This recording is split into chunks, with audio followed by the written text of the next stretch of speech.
Hi friends! ఈరోజు మళ్ళీ మీకోసం ఇంకో స్నాక్ ఐటెమ్‌తో వచ్చేసాను. అదేంటంటే ఎగ్‌తో మీరు పకోడీ తినుంటారు, లేకపోతే బజ్జీ తినుంటారు. ఇలా ఒక్కసారి ఆమ్లెట్ పకోడీ చేసుకొని తినండి. చాలా బావుంటుంది. ఎగ్ ఇష్టపడే వాళ్ళైతే చాలా ఇష్టంగా తింటారనమాట.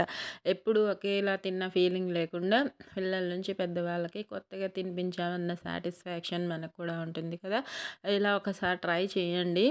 ఇది పెద్ద ప్రాసెస్ ఏం కాదు. చాలా చాలా సింపుల్ అండ్ ఈజీ ప్రాసెస్ అనమాట. మీరు ఇంట్లో ఈజీగా చేసుకోగలిగే ఎప్పుడైనా ఇలా ఆమ్లెట్స్ మిగిలిపోయినా సరే చేసుకోవచ్చు. లేకపోతే అప్పటికప్పుడు చేసుకొని ట్రై చేయొచ్చనమాట. బావుంటుంది. గెస్ట్‌లొచ్చినప్పుడు కూడా డిఫరెంట్‌గా తినిపించామన్న ఫీలింగ్ కూడా ఉంటుంది.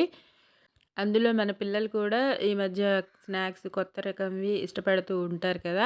అందుకే బయట కొనుక్కునే పని వాళ్ళకి ఆలోచన రాకముందే మనం కొత్తగా ట్రై చేసి పెడితే వాళ్ళు బయట కొనుక్కునే ఆలోచన కూడా రాదు. ముందుగా అయితే 2 మీడియం సైజ్ ఉల్లిపాయలని, 3 పచ్చిమిర్చిని మీ స్పైస్‌ని బట్టి వేసుకోండి. మిర్చి అయితే కరివేపాకు ఒక్క రెమ్మ సరిపోతుంది. చిన్న చిన్న పీసెస్ లాగా కట్ చేసుకొని వేసుకుంటే సరిపోతుంది. వేసుకొని మన ఆమ్లెట్ ప్రాసెస్ అనమాట. ముందుగా అయితే ఉల్లిపాయలు, పచ్చిమిర్చి, కరివేపాకు, కొత్తిమీర కూడా పిరికెడు వేసుకుంటున్నాను. అది సన్నగా చాప్ చేసిందే ఆల్రెడీ వాష్ చేసి ఇంకా తగినంత సాల్ట్ వేసుకోవాలి. మీరు ఎన్ని ఎగ్స్ తీసుకుంటున్నారో దాన్ని బట్టి క్వాంటిటీస్ మీరు చూసుకొని వేసుకోండి. పసుపు కూడా వేస్తున్నాను. సాల్ట్ తర్వాత పసుపు ఒక పావు స్పూన్ వేసుకుంటే సరిపోతుంది. ఎక్కువగా అవసరం లేదు. కారం కూడా చూసి వేసుకోండి మీరు తినే స్పైసీని బట్టి. నేను ఒక హాఫ్ స్పూన్ దాకా వేసుకున్నాను. ఇంకా దీనిలో జీలకర్ర పొడి కూడా వేసుకుంటున్నాను. టేస్ట్ బాగుంటుంది. మన పొట్టకు కూడా మంచిది. ఇవన్నీ మిక్స్ చేసేలోపు పెనం హీట్‌కి పెట్టుకున్నాను. ఎందుకంటే మనం ఆమ్లెట్ వేయాలి కాబట్టి హీట్‌గా ఉంటే ఆమ్లెట్ వస్తుంది.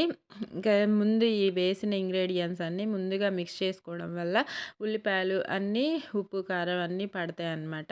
ఎగ్స్ వేసిన తర్వాత కంటే ముందు కలిపితే మీరు ఎగ్స్ చూసి చేసుకోండి. నేను 5 ఎగ్స్ తీసుకున్నాను. మా ఇంట్లో వాళ్ళకి సరిపడా.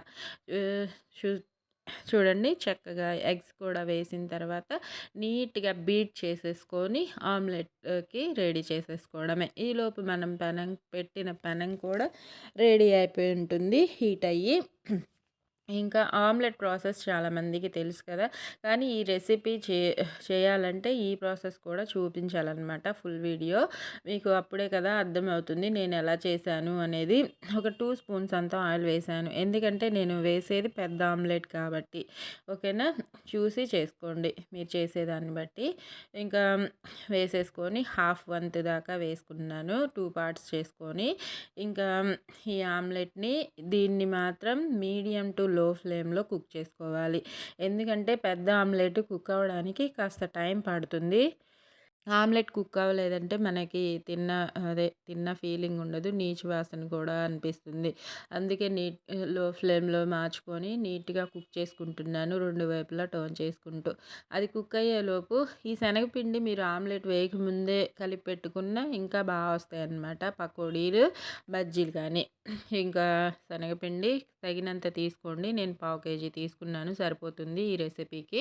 సరిపోలేదు అనిపిస్తే మళ్ళీ మిక్స్ చేసుకోండి ఇబ్బంది లేదు. దీనిలో నేను సాల్టు, వాము మాత్రమే వేసుకున్నాను. ఇంకా వేరే ఇంగ్రీడియెంట్స్ కూడా ఏం అవసరం లేదు. ఎందుకంటే మనం అన్ని ఆమ్లెట్‌లో వేసుకున్నాం కదా! ఉప్పు, కారం, పచ్చిమిర్చి, ఉల్లిపాయలు ఏమేం కావాలో అన్నీ వేసుకున్నాం కదా! చక్కగా బజ్జీ బ్యాటర్ లాగా మిక్స్ చేసుకోవాలి. మరీ పలుచగా చేసేసుకోకండి. ముంచేటప్పుడు ఇబ్బందిగా ఉంటుంది. ఓకేనా?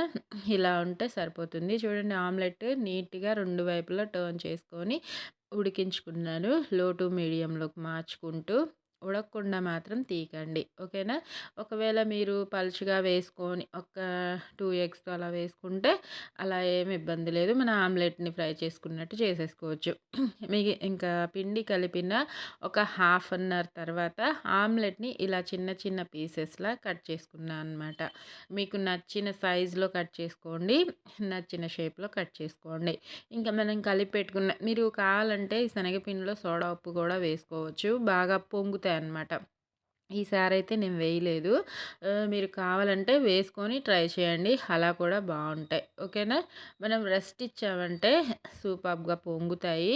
ఇంకా పకోడీలాగా వేసేసుకొని వేడి వేడిగా సర్వ్ చేయండి. టొమాటో కెచప్‌తో కానీ, కారం పొడితో కానీ, దేనితో సర్వ్ చేసినా చాలా బావుంటాయి. కంపల్సరీ ట్రై చేసి పిల్లలకి కానీ, పెద్దవాళ్ళకి కానీ కొత్తగా తినిపించిన ఫీలింగ్‌తో మీరు కూడా ఎంజాయ్ చేయండి. ఎప్పుడు చెప్పే విషయమే కదా! ఆరోగ్యంగా తినండి, సంతోషంగా ఉండండి.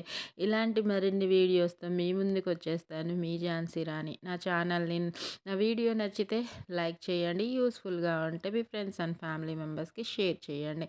ఓకేనా? Bye friends.